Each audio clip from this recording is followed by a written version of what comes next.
कन्हैया कुमार? कौन कन्हैया कुमार की बात कर रहे हैं आप? वही जेएनयू वाले कन्हैया कुमार। भाई भारत तेरे टुकड़े होंगे इंशाल्लाह इंशाल्लाह। कोर्ट ने बरी कर दिया। वो टुकड़े टुकड़े गैंग के सदस्य हैं ये लोग ना भेड़िया हैं। ये देश के लिए भेड़िया हैं। शेर का खाल पहन लेने से क्या कन्हैया कुमार शेर हो जाएंगे? भेड़िया हैं, भेड़िया थे और भेड़िया रहे। कन्हैया कुमार क्या, उनको भेड़िया कुमार कहना ज्यादा आसान होगा?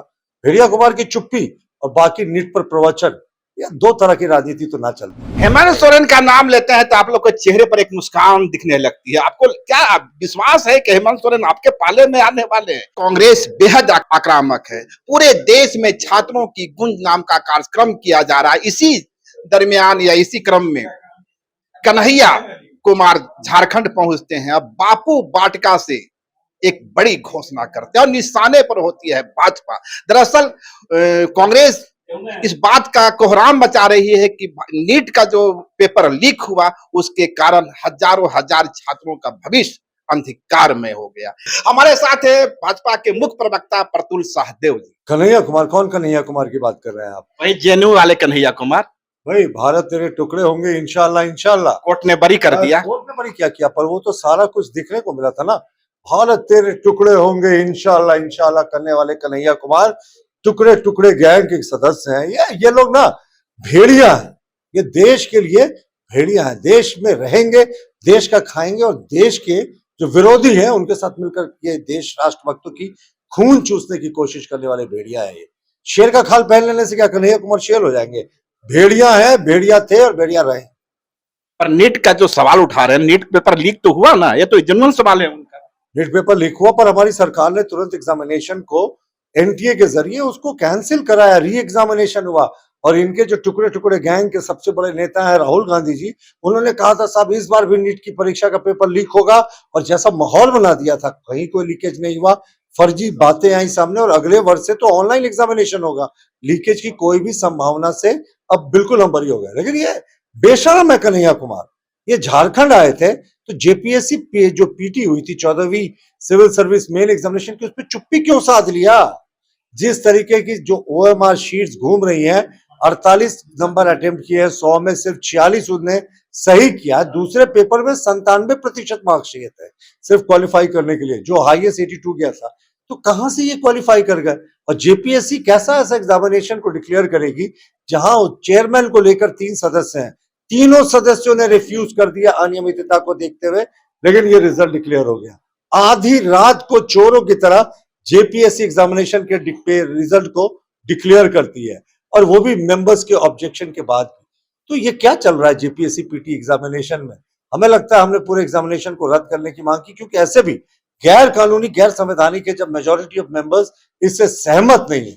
और ये एग्जामिनेशन कंट्रोलर जो इससे पहले पद पर थी, उससे क्या मोह माया थी साहब? उनका ट्रांसफर हो गया था, पर चेयरमैन के आदेश के कारण उनको नहीं छोड़ा जा रहा था। और चेयरमैन ये तो लगता है नॉन रेजिडेंट झारखंडी है। ये नॉर्थ ईस्ट में ज्यादा रहते हैं, हफ्ता में एक आधी दिन, 10 दिन में कभी अपने ऑफिस आते हैं, बैठते हैं। जेपीएससी ने छात्रों के भविष्य को अधर में डालने का काम किया है। सब लोगों को बर्खास्त करना चाहिए।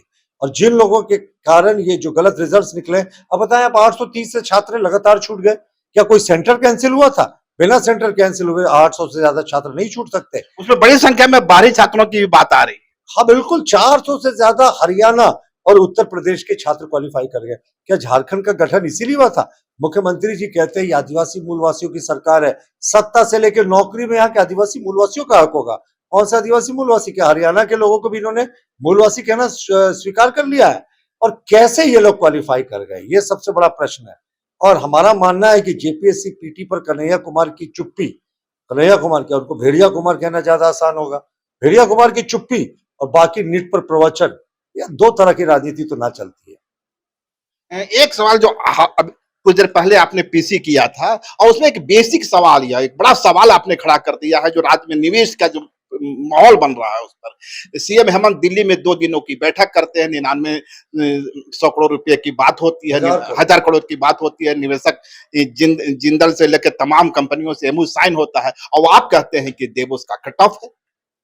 डेवस का कट ऑफ नहीं, डेव्स का कट पेस्ट है। बिल्कुल कट पेस्ट करके यहाँ लगा दिया। डावोस की यात्रा में गए थे, करोड़ रुपए खर्च हुए, करीब 20 करोड़ रुपए खर्च हुए थे डावोस यात्रा में। पूरा भारी भरकम डेलीगेशन लेकर गए थे ये, और वहां पे इन्होंने जिंदल से 40,000 करोड़ के स्टील प्लांट और पावर प्लांट का एमओयू किया। जिंदल से 30,000 करोड़ के न्यूक्लियर पावर प्लांट का एमओयू किया, वो तो एक अलग कहानी है, मैं सेकंड हिस्से में इसको बताऊंगा। वहां अंबुजा सीमेंट से 1,000 करोड़ का करार किया। उसी के साथ टाटा के साथ जो स्मेल्टिंग प्लांट है उसके लिए 7,000 करोड़ का करार किया। लेकिन डावोस में 7 महीने बीत गए, कोई भी प्रोजेक्ट धरातल पे नहीं है। आपको याद है ना, मुख्यमंत्री जी की वो तस्वीरें यूं यूं करके वोल्वो बस के बाहर देख रहे थे और कह रहे थे साहब वोल्वो जो है अब स्वीडन यात्रा के दौरान अब झारखंड आके प्लांट लगाएगा। हमने तो लगता है कि अब दूरबीन भी लगा लेंगे, टेलीस्कोप भी लगा लेंगे, कोई वोल्वो का प्लांट दिखता नहीं। तो मुख्यमंत्री जी ने जितनी घोषणाएं की थी डावोस में, एमओयूज हुए थे, याद कीजिएगा, घोषणाएं नहीं थी। वो अधिकारियों के एकदम चमचमाते सूटों में तस्वीरें और एक दूसरे को फाइल एक्सचेंज करते हुए कंपनी के प्रतिनिधियों के साथ, वो एमओयू था। और दिल्ली में जो 2 दिन पहले हुआ नेशनल स्टेक होल्डर्स कंपनी के जो मीट में, वो फिर से एमओयू था।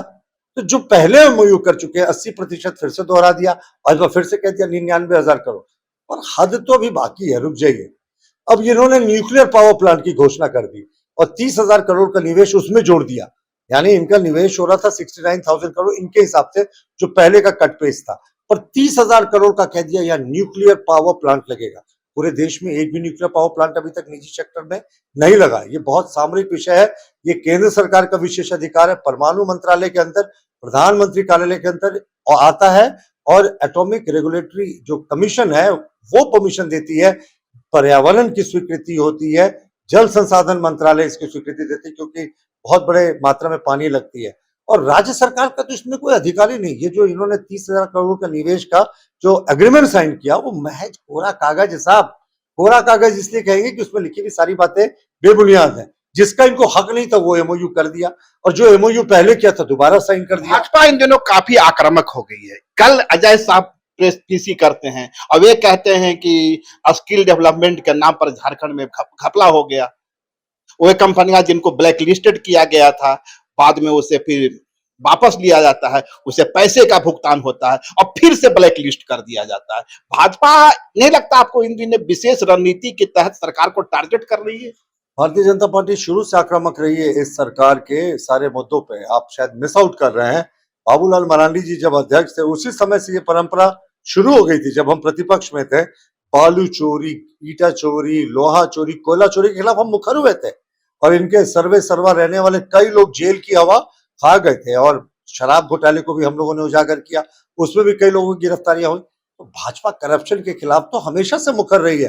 कुछ लोगों को आजकल ज्यादा खटक रहा है, खास करके बंगाल में दीदी की दुर्गति देखने के बाद। देखिए, हेमंत सोरेन जी एक अच्छे व्यक्ति है, स्वभाव के अच्छे हैं, लेकिन वो भी ये समझ रहे हैं कि जिस तरीके से मुगल जो सल्तनत का अंत बहादुर शाह जफर के साथ हो गया था, तो ये सोरेन डायनेस्टी, सोरेन सल्तनत का भी राजनीतिक रूप से अंत हेमंत सोरेन के साथ। हेमंत सोरेन का नाम लेते हैं तो आप लोग के चेहरे पर एक मुस्कान दिखने लगती है। आपको क्या विश्वास है कि हेमंत सोरेन आपके पाले में आने वाले हैं? ये अंदर से कोई गणित चलता है क्या? हेमंत सोरेन जी को क्यों हम अपने पाले में लेना चाहेंगे? जो भारतीय जनता पार्टी इतनी आक्रामकता से लड़ रही है, हेमंत सोरेन को लेकर हमें क्या मिलेगा साहब? वो ऐसे भी अगला चुनाव बुरे तरीके से हारने वाले हैं। हम ऐसे लोगों से समझौता नहीं करते हैं जिनके ऊपर करप्शन का चार्जेस हो, जो जेल गए हो मामलों में, और जिनके ऊपर ट्रायल शुरू हो गया है कोर्ट में। अब मीडिया ने इसको जरूर दबा दिया, लेकिन मुख्यमंत्री जी ट्रायल फेस कर रहे हैं। मुख्यमंत्री ऐसे बड़े कम है देश में जो ट्रायल फेस कर रहे हैं किसी पीएमएलए केस में, prevention of money laundering case में। हमारा मानना है हेमंत सोरेन जी से हाथ मिलाकर कोई जो है वो अपने आप को अपने राजनीतिक अंत की शुरुआत करेगा। हाँ, लास्ट सवाल होगा आपसे मेरा। कांग्रेस नीट पर इतनी आक्रामक है, भाजपा जेपीएससी के मुद्दे पर उतनी मुखर नजर नहीं आती। आप छात्रों के हित में कोई बड़ा आंदोलन की शुरुआत करेंगे? हम लगातार मुखर हैं। आपको कैसे लग रहा? पहले ही दिन हम लोगों ने प्रेस वार्ता की, सारे जो खामियां थी वो गिनाई। उसके बाद युवा मोर्चा के कार्यकर्ताओं ने प्रदर्शन किया, घेराव किया, जेपीएससी कार्यालय का बंदी किया, और इसको लेकर राज्यपाल को भी हम लोगों ने मेल के जरिए मेमोरेंडम दिया। लगातार हर एक फोरम में इस आवाज को उठा रहे हैं। इस गूंगी बहरी सरकार जब नहीं सुनेगी ना, तो अदालत का विकल्प भी हमारे लिए खुला है। ये थे हमारे साथ प्रतुल शाहदेव जी, जिनका मानना है अदालत का विकल्प हमारे लिए खुला है। यानी जेपीएससी को लेकर जिस तरह घमासान मचा हुआ है और नीट को लेकर जितनी कांग्रेस मुखर आ रही है, तो इस हालत में स्वाभाविक है कि भाजपा जेपीएससी के सवाल को एक बड़ा मुद्दा बनाए। शुक्रिया। लाइव लगातार के वीडियो को लाइक करें, सब्सक्राइब करें और बेल आइकॉन को दबाना न भूलें।